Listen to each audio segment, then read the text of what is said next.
ನಾರಾಯಣಂ ಸುರಗುರುಂ ಜಗದೇಕನಾಥಂ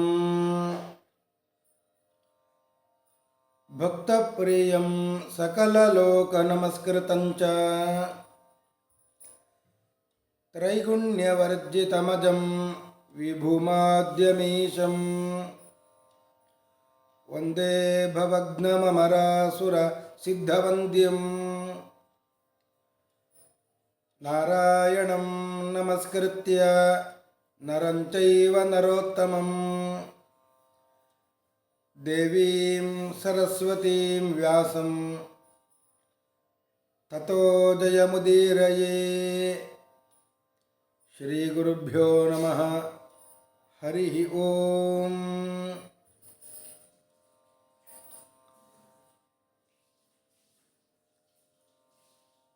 ವಿಶ್ವಾಮಿತ್ರರಿಗೆ ಗುರುದಕ್ಷಿಣೆಯಾಗಿ ಕೊಡಬೇಕಾದ ಕುದುರೆಗಳನ್ನು ಅನ್ವೇಷಣೆ ಮಾಡುತ್ತಾ ಯಯಾತಿ ರಾಜನ ಬಳಿಗೆ ಬಂದು ಗಾಲವರು ಕುದುರೆಗಳನ್ನು ಕೇಳಿದಾಗ ಯಯಾತಿ ತನ್ನ ಮಗಳನ್ನೇ ಮಾಧವಿ ಎಂಬುವವಳನ್ನೇ ಕೊಡುತ್ತಾನೆ. ಈ ನನ್ನ ಮಗಳು ಮಾಧವಿ, ಇವಳನ್ನು ದೇವತೆಗಳೂ ಕೂಡ ಅಪೇಕ್ಷೆ ಪಡ್ತಾರೆ,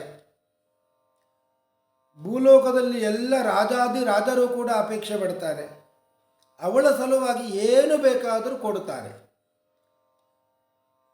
ಅಂತ ಹೇಳಿ ಅವಳನ್ನು ಕೊಡುತ್ತಾನೆ. ಇವಳಲ್ಲಿ ಉತ್ಪತ್ತಿಯಾದ ಸಂತತಿಯಿಂದ ನಾನು ಮತ್ತು ನನ್ನ ಕುಲ ಅದು ಉದ್ಧಾರ ಆಗ್ತದೆ ಅಂತ ಹೇಳಿ ಪ್ರಾರ್ಥನೆ ಮಾಡಿಕೊಳ್ಳುತ್ತಾರೆ. ಆ ಮಾಧವಿ ಎಂಬುವ ಕನ್ಯೆಯನ್ನು ಗಾಲವರು ಕರ್ಕೊಂಡು ಹರಿಯಶ್ವ ಎಂಬ ರಾಜನ ಬಳಿಗೆ ಬಂದು ಕೇಳುತ್ತಾರೆ, ಇವಳನ್ನು ಸ್ವೀಕಾರ ಮಾಡು, ಇವಳಿಂದ ನಿನ್ನ ಕುಲ ಉದ್ಧಾರ ಆಗ್ತದೆ, ಇವಳಲ್ಲಿ ಸಂತತಿ ಪಡೆ ಅಂತ ಹೇಳುತ್ತಾರೆ. ಈ ಪರಮಸುಂದರಿಯನ್ನು ನೋಡಿ ಹರಿಯಶ್ವ ಕೊಡಿ ನನಗೆ ಇವಳನ್ನು ಅಂತ ಹೇಳಿ ತನ್ನ ಬಳಿಯಲ್ಲಿ ಇದ್ದಂತಹ 200 ಅಂತಹ ಕುದುರೆಗಳು, ಎಲ್ಲ ಬಿಳಿ ಬಣ್ಣದ್ದು, ಒಂದು ಕಿವಿ ಮಾತ್ರ ಕಪ್ಪಾದದ್ದು, ಅಂತಹ 200 ಕುದುರೆಗಳನ್ನು ಕೊಡುತ್ತಾರೆ. ಕನ್ಯಾಶುಲ್ಕವಾಗಿ ಪಡೆದ ಕುದುರೆಗಳನ್ನು ನಿನ್ನ ಬಳಿಯೇ ಇಟ್ಟುಕೋ ಅಂತ ಹೇಳುತ್ತಾರೆ. ಬೇಕಾದಾಗ ತೆಗೆದುಕೊಂಡು ಹೋಗ್ತೇನೆ. ಸ್ವಲ್ಪ ಸಮಯ ಅಲ್ಲೇ ಇರ್ತಾರೆ. ಆ ಹರಿಯಶ್ವ ರಾಜನಿಗೆ ಒಬ್ಬ ಮಗ ಹುಟ್ಟಿದ, ವಸುಮನಸ್ ಅಂತ ಹೆಸರು ಅವನು. ಮಗ ಹುಟ್ಟಿದ ಮೇಲೆ ಇವಳು ಮಾಧವಿ ಎಂಬ ಕನ್ಯೆ, ಅವಳು ಮತ್ತೆ ಕನ್ಯೆಯೇ ಆಗಿ ಬಿಡ್ತಾಳೆ. ಅವಳಿಗೆ ಆ ವರ ಇತ್ತು, ಸಂತತಿ ಪಡೆದ ಮೇಲೂ ಕೂಡ ಕನ್ಯೆಯಾಗುವ ವರ. ಮತ್ತೆ ಕನ್ಯೆಯಾದ್ಲು. ಉಳಿದ ಕುದುರೆಗಳು ಸಿಗಲಿಲ್ಲ. ಆದ್ದರಿಂದ ಆ ಹರಿಯಶ್ವ ಆ ಕನ್ಯೆಯನ್ನು ವಾಪಸ್ಸು ಮಾಡಿದ. ಕೇವಲ 200 ಕುದುರೆಗಳು ಮಾತ್ರ ಕೊಡಲಿಕ್ಕೆ ಸಾಧ್ಯ ಆಯಿತು. ಆದ್ದರಿಂದ ಇನ್ನು ಉಳಿದ ಕುದುರೆಗಳನ್ನು ಕೊಡಲಿಕ್ಕೆ ಆಗಲಿಲ್ಲ. ಆದ್ದರಿಂದ ಆ ಕನ್ಯೆಯನ್ನೇ ಗಾಲವರಿಗೆ ವಾಪಸ್ಸು ಮಾಡಿದರು. ಗಾಲವರು ಆ ಕನ್ಯೆಯನ್ನು ಕರೆಕೊಂಡು ಮತ್ತೆ ಹೊರಟರು. ಇನ್ನು ಎಲ್ಲಿಗೆ ಹೋಗಬೇಕು ಅಂತಾದಾಗ ಕಾಶಿ ದೇಶಕ್ಕೆ ಹೋಗೋಣ ಅಂತ ತೀರ್ಮಾನ ಮಾಡಿದರು. ಕಾಶಿ ದೇಶದಲ್ಲಿ ಒಬ್ಬ ದಿವೋದಾಸ ಅಂತ ಒಬ್ಬ ರಾಜ ಇದ್ದ. ಆ ರಾಜನ ಬಳಿಗೆ ಹೋದರು. ಪುತ್ರನನ್ನು ಪಡೆಯುವ ವಿಷಯದಲ್ಲಿ ಒತ್ತಾಯ ಮಾಡಿದರು. ನನ್ನಲ್ಲಿ ಒಬ್ಬಳು ಕನ್ಯೆ ಇದ್ದಾಳೆ, ಕೊಡುತ್ತೇನೆ, ಅವಳಲ್ಲಿ ನೀನು ಪುತ್ರನನ್ನು ಪಡೆಯಬಹುದು. ಆದರೆ ಕನ್ಯಾಶುಲ್ಕವಾಗಿ ನನಗೆ ಕುದುರೆಗಳು ಬೇಕಾಗಿವೆ. ದಿವೋದಾಸರಾದ ಹೇಳಿದ, ಈ ಕಥೆಯನ್ನೆಲ್ಲ ನಾನು ಕೇಳಲ್ಪಟ್ಟಿದ್ದೇನೆ. ನಿಮಗೆ ಬೇಕಾದ ಕುದುರೆಗಳು, ಅಂತಹ ಕುದುರೆಗಳು ಕೇವಲ 200 ಮಾತ್ರ ನನ್ನ ಬಳಿ ಕೂಡ ಇದೆ, ಅಷ್ಟೇ ಇರುವುದು, ಅದಕ್ಕಿಂತ ಹೆಚ್ಚು ಇಲ್ಲ. ಅದನ್ನು ಕೊಡ್ತೇನೆ, ಸ್ವೀಕಾರ ಮಾಡಬಹುದು. ಆಯಿತು ಅಂತ ಹೇಳಿದ್ರು. ಗಾಲವರು ತನ್ನ ಕನ್ಯೆಯನ್ನು ಮಾಧವಿಯನ್ನು ಕೊಡ್ತಾರೆ. ಕೊಟ್ಟು ತಾನು ಕೂಡ ಅಲ್ಲೇ ಇದ್ದರು. ಆ ಮಾಧವಿಯ ಜೊತೆಯಲ್ಲಿ ದಿವೋದಾಸ ರಾಜ ಬಹಳ ಕಾಲ ವಿಹಾರ ಮಾಡಿದ. ಯಾವ ರೀತಿಯಾಗಿ ಅಂದರೆ, ವೈದೇಹ್ಯಾಂಚ ಯಥಾ ರಾಮೋ ರುಕ್ಮಿಣ್ಯಾಂಚ ಜನಾರ್ದನ.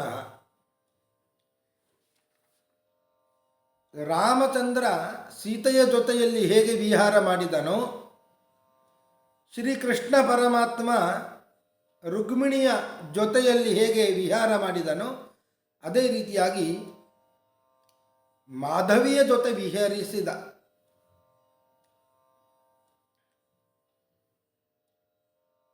ತಥಾತು ರಮಮಾಣಸ್ಯ ದಿವೋ ದಾಸಸ್ಯ ಭೂಪತೇಃ ಮಾಧವಿ ಜನಯಾಮಾಸ ಪುತ್ರಮೇಕಂ ಪ್ರತರ್ದನಂ.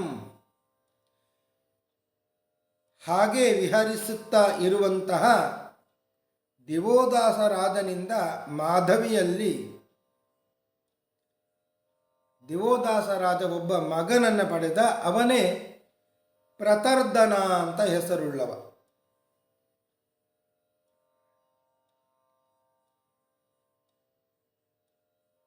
ಗಾಲವರು ಬಂದರು. ಮಗು ಆಯ್ತಲ್ಲ, ಒಬ್ಬ ಪುತ್ರ ಪ್ರಾಪ್ತಿಯಾದ ನಿನಗೆ, ನನ್ನ ಕನ್ಯೆಯನ್ನು ಕೊಡು, ಮತ್ತೆ ನಾನು ಕುದುರೆಯನ್ನು ಹುಡುಕಬೇಕು. ನೀನು ಕೊಟ್ಟ ಕುದುರೆಗಳು ಹಾಗೆ ಇರಲಿ, ನಾನು ಮತ್ತೆ ತೆಗೆದುಕೊಂಡು ಹೋಗ್ತೇನೆ. ಮಾಧವಿಯನ್ನು ಕರೆಕೊಂಡು ಗಾಲವರು ಹೊರಟು.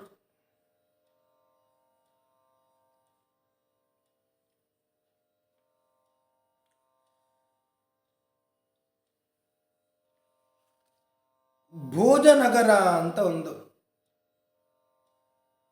ಆ ನಗರಕ್ಕೆ ಗಾಲವರು ಬಂದರು. ಜಗಾಮ ಭೋಜನಗರಂ ದ್ರಷ್ಟುಂ ಔಷೀನರಂ ನೃಪಂ.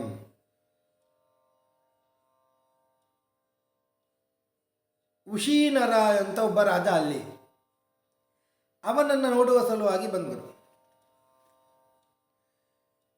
ರಾಜ ಸ್ವಾಗತಿಸಿದ. ರಾಜನನ್ನ ಕುರಿತು ಗಾಲವರು ಹೇಳ್ತಾ ಇದ್ದಾರೆ, ನನ್ನ ಬಳಿ ಒಬ್ಬಳು ಕನ್ಯೆ ಇದ್ದಾಳೆ, ಆ ಕನ್ಯೆ ಮಾಧವಿ ಅಂತ ಹೆಸರುಳ್ಳವಳು, ಅವಳನ್ನು ಕೊಡ್ತೇನೆ. ಅವಳಲ್ಲಿ ನೀನು 2 ಮಕ್ಕಳನ್ನು ಪಡೆಯಬಹುದು.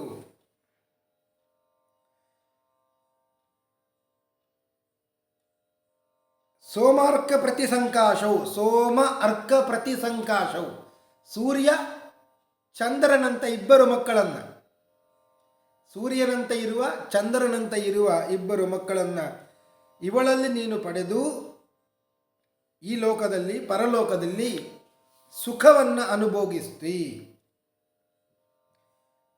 ಆದರೆ ನನಗೆ ಶುಲ್ಕ ಮಾತ್ರ ಕೊಡಬೇಕು, ಕನ್ಯಾ ಶುಲ್ಕ. ಒಂದು ಕಡೆ ಕಿವಿ ಕಪ್ಪಾಗಿರಬೇಕು, ಇಡೀ ಕುದುರೆ ಚಂದ್ರನಂತೆ ಶುಭ್ರವಾಗಿ ಇರಬೇಕು. ಇಂತಹ ಕುದುರೆಗಳು 400 ಬೇಕಾಗಿವೆ, ನನಗೆ ಕೊಡಬೇಕು. ಅದು ಯಾಕೆ ಬೇಕಾಗಿದೆ ಅಂದರೆ, ಗುರುದಕ್ಷಿಣೆಯನ್ನು ಕೊಡುವ ಸಲುವಾಗಿ ಬೇಕಾಗಿದೆ ಅಷ್ಟೇ. ಗುರುವರ್ಥೋಯಂ ಸಮಾರಂಭೋ ನ ಹಯೈಹಿ ಕೃತ್ಯಮಸ್ತಿಮೆ. ಈ ಅಶ್ವಗಳಿಂದ ನನಗೇನಾಗಬೇಕಾಗಿದ್ದಿಲ್ಲ, ಆಗಬೇಕಾಗಿಲ್ಲ ಏನು ಕೂಡ. ಗುರುದಕ್ಷಿಣೆ ಕೊಡುವ ಸಲುವಾಗಿ ಬೇಕು ಅಷ್ಟೇ. ನೀನು ನನ್ನ ಬಗ್ಗೆ ಆಗ್ಬೋದು, ನನ್ನ ಕನ್ಯೆ ಮಾಧವಿಯ ಬಗ್ಗೆ ಆಗ್ಬೋದು, ಏನು ವಿಚಾರ ಮಾಡದೆ ಇವಳನ್ನು ಸ್ವೀಕಾರ ಮಾಡು, ಕುದುರೆಗಳನ್ನು ಕೊಡು. ಯಾಕೆ ಅಂದರೆ ಅನಪತ್ಯೋಸಿ ರಾಜರ್ಷಿ. ಗಾಲವರು ಹೇಳುತ್ತಾರೆ, ನೀನು ಮಕ್ಕಳಿಲ್ಲದವ, ನಿನಗೆ ಮಕ್ಕಳಿಲ್ಲ, ಆದ್ದರಿಂದ ಇವಳನ್ನು ಸ್ವೀಕಾರ ಮಾಡು, ಇವಳಲ್ಲಿ ಮಕ್ಕಳನ್ನು ಪಡೆ. ಪಿತೃನು ಪುತ್ರಪ್ಲವೇನ ತ್ವಮಾತ್ಮಾನಂ ಚೈವತಾರಯ. ಇವಳಲ್ಲಿ ಮಕ್ಕಳನ್ನು ಪಡೆದು ಪುತ್ರ ಎಂಬ ದೋಣಿಯಿಂದ ನಿನ್ನ ಪಿತೃಗಳನ್ನು ಮತ್ತು ನೀನು ಪಾರಾಗಿ ಬಿಡು. ಪಿತೃನು ಪುತ್ರ ಪ್ಲವೇನ ತ್ವಮ ಆತ್ಮಾನಂ ಚ ದೈವತಾರಯ. ಪಿತೃಗಳನ್ನು ಕೂಡ ಪಾರು ಮಾಡು, ನೀನು ಕೂಡ ಪಾರಾಗು.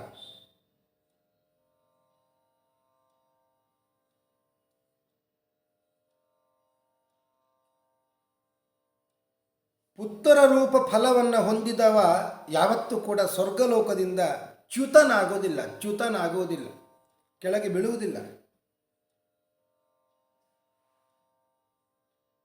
ಪುತ್ರ ಸಂತತಿಯನ್ನು ಪಡೆದವರು ನರಕಕ್ಕೆ ಹೋಗುವುದಿಲ್ಲ ಅಂತ ಇದೆ.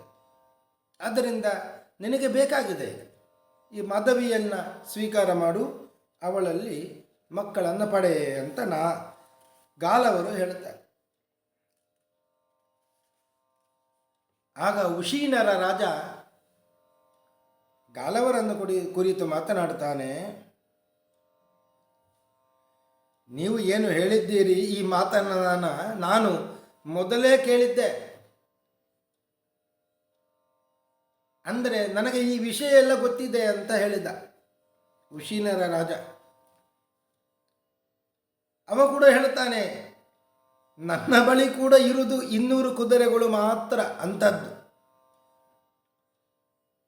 ಬೇರೆ 1000 ಕುದುರೆಗಳು ಇವೆ, ಎಲ್ಲ ಮೇಯ್ತಾ ಇದ್ದಾವೆ, ಅವುಗಳನ್ನು ಬೇಕಾದರೆ ಕೊಡ್ತೇನೆ. ನೀವು ಕೇಳಿದಾಗೆ 400 ಕುದುರೆಗಳು ನನ್ನ ಬಳಿ ಇಲ್ಲ. ನನಗೆ ಬೇಕಾದ್ದು ಒಬ್ಬ ಮಗ ಸಾಕು. ನೀವು ಹೇಳಿದ್ರಿ 2 ಮಕ್ಕಳನ್ನು ಪಡೆ ಅಂತ, ಒಬ್ಬ ಮಗ ಹುಟ್ಟಿದ್ರೆ ಸಾಕು.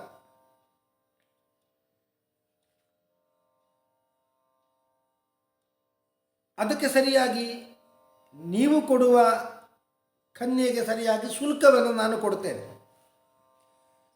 ಈ ಪ್ರಯತ್ನ ಯಾಕೆ ಅಂದರೆ ಪ್ರಜೆಗಳಿಗೋಸ್ಕರ.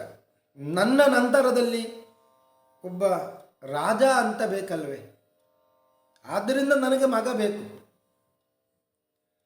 ಪ್ರಜೆಗಳ ಸಲುವಾಗಿ ಸ್ವೀಕಾರ ಮಾಡ್ತೇನೆ, ನನ್ನ ಸ್ವಂತ ಭೋಗಕ್ಕಾಗಿ ಅಲ್ಲ ಅಂತ ಹೇಳ್ತಾನೆ ಉಶೀನರ ರಾಜ. ಯಾವತ್ತು ಪ್ರಜೆಗಳ ಸಂಪತ್ತು, ರಾಜ್ಯದ ಸಂಪತ್ತು ಸ್ವಂತಕ್ಕಾಗಿ ಉಪಯೋಗ ಮಾಡಬಾರದು.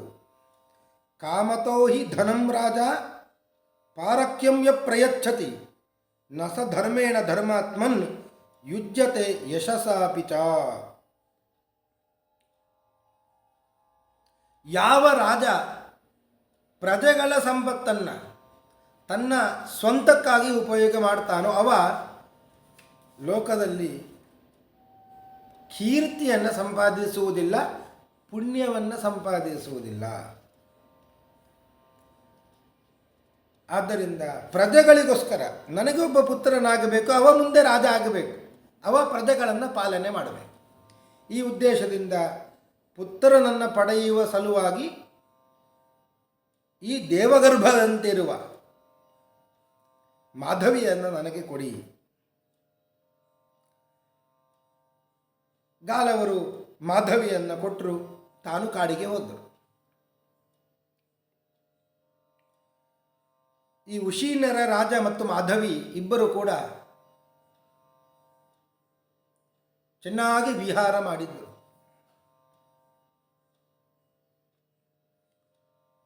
ಹರ್ಮ್ಯೇಷು ರಮಣೀಯೇಷು ಪ್ರಾಸಾದ ಶಿಖರೇಷು ಚ.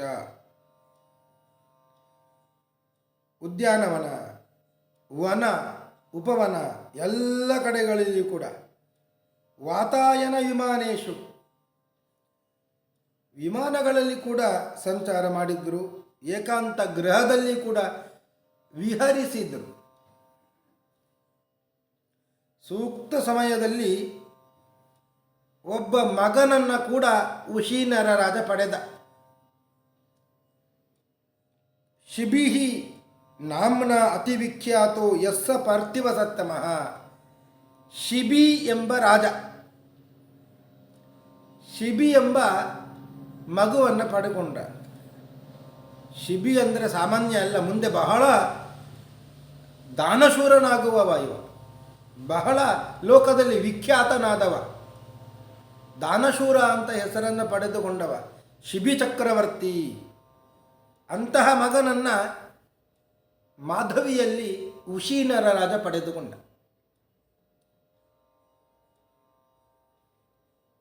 ಗಾಲವರು ಬಂದರು, ಗೊತ್ತಾಯಿತು ಮಾಧವಿಗೆ ಮಗು ಆಯಿತು ಅಂತ. ಮಗುವಾದ ಮತ್ತೆ ಅವಳು ಕನ್ಯೆ ಆಗ್ತಾಳೆ, ಅವಳನ್ನು ಕರ್ಕೊಂಡು ಹೋಗೋಣ. 600 ಕುದುರೆಗಳು ಸಂಪಾದನೆ ಆಯಿತು, ಇನ್ನು 200 ಕುದುರೆಗಳು ಬೇಕಾಗಿದೆ.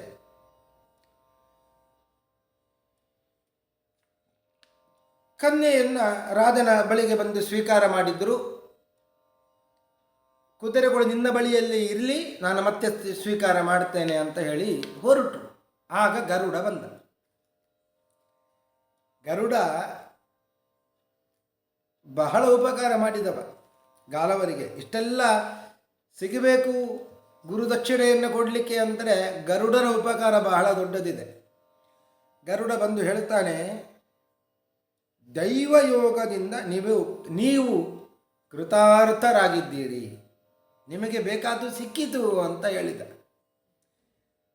ಆಗ ಗರುಡನನ್ನು ಕುರಿತು ಗಾಲವರು ಹೇಳುತ್ತಾರೆ, ಚತುರ್ಭಾಗಾವಶಿಷ್ಟಂ. 4ನೆಯಲ್ಲಿ 1 ಭಾಗ ಉಳಿದುಕೊಂಡಿದೆ, ಇನ್ನೂ ಕೂಡ ಪೂರ್ತಿ ಸಿಗಲಿಲ್ಲ, ನಾನು ಕೃತಾರ್ಥನಾಗಲಿಲ್ಲ. 600 ಕುದುರೆಗಳು ಮಾತ್ರ ಸಿಕ್ಕಿದ್ದು, ಇನ್ನೂ 200 ಕುದುರೆಗಳು ಕಡಿಮೆ ಇದೆ. 1/4 ಭಾಗ ಸಿಗಬೇಕು ಇನ್ನು. ಆಗ ಪಕ್ಷಿ ಶ್ರೇಷ್ಠನಾದ ಗರುಡ ಹೇಳ್ತಾನೆ, ಗಾಲವರೇ, ಅದು ನಿಮಗೆ ಸಿಗುವುದಿಲ್ಲ, ಅದಕ್ಕಾಗಿ ನೀವು ಪ್ರಯತ್ನ ಪಡಬೇಡಿ. 600 ಕುದುರೆಗಳು ಸಿಕ್ಕಿದೆವಲ್ಲ, ಅಷ್ಟು ಸಾಕು. ಯಾಕೆ ಅಂತ ಹೇಳುತ್ತೇನೆ ಕೇಳಿ.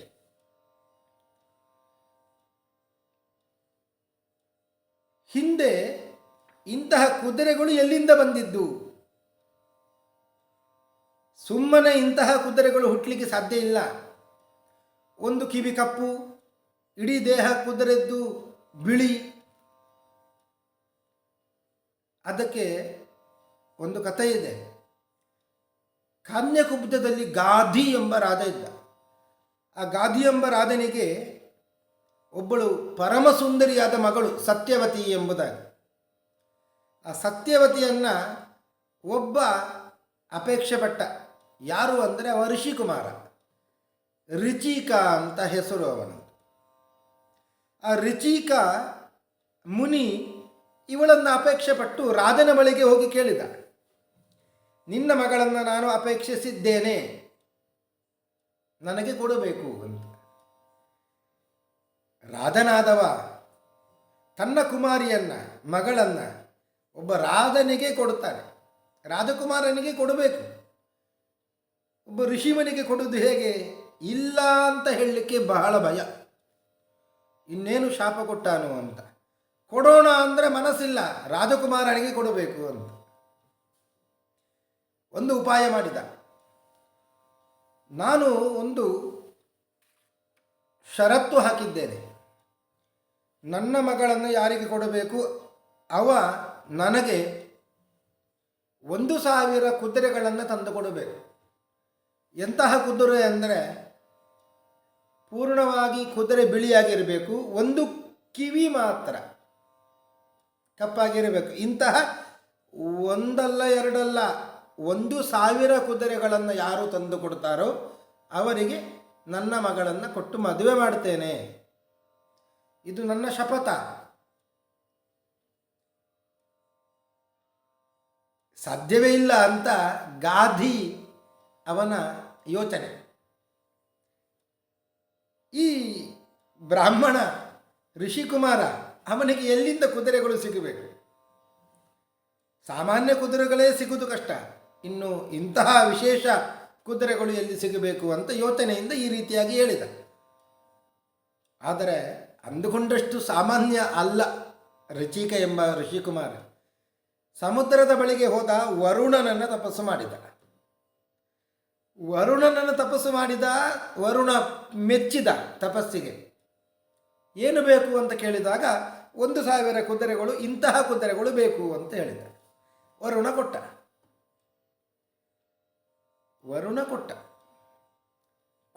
ಕುದುರೆಗಳನ್ನೆಲ್ಲ ತಗೊಂಡು ಬಂದು ಗಾಧಿರಾಜನಿಗೆ ಕೊಟ್ಟ. ಗಾಧಿ ಅಂತೂ ಇಂತೂ ಆ ಗಾಧಿರಾಜ ತನ್ನ ಮಗಳನ್ನು ಸತ್ಯವತಿಯನ್ನು ಮದುವೆ ಮಾಡಿದ. ಋಷಿಕುಮಾರನಿಗೆ ಮದುವೆ ಮಾಡಿದ. ಈ ಗಾಧಿ ರಾಜ ಏನು ಮಾಡಬೇಕು? ಆ 1,000 ಕುದುರೆಗಳನ್ನು ಎಲ್ಲ ದಾನ ಮಾಡಿದ್ದಾನೆ. ಎಲ್ಲವನ್ನು ಕೂಡ ದಾನ ಮಾಡಿದ, ಅವ ಇಟ್ಟುಕೊಂಡಿಲ್ಲ. ದಾನ ಮಾಡಿದಾಗ ಏನಾಯಿತು? 400 ಕುದುರೆಗಳನ್ನು ತೆಗೆದುಕೊಂಡು ಹೋಗುವಾಗ ಯಾರೋ ಕಳ್ಳತನ ಮಾಡಿದರು. 400 ಕುದುರೆಗಳು ಇಲ್ಲ, 600 ಕುದುರೆಗಳು ಮಾತ್ರ ಉಳಿದಿದ್ದ. ಇನ್ನು 400 ಕುದುರೆಗಳು ಯಾರೋ ಕದ್ದು ಬಿಟ್ಟಿದ್ದಾರೆ.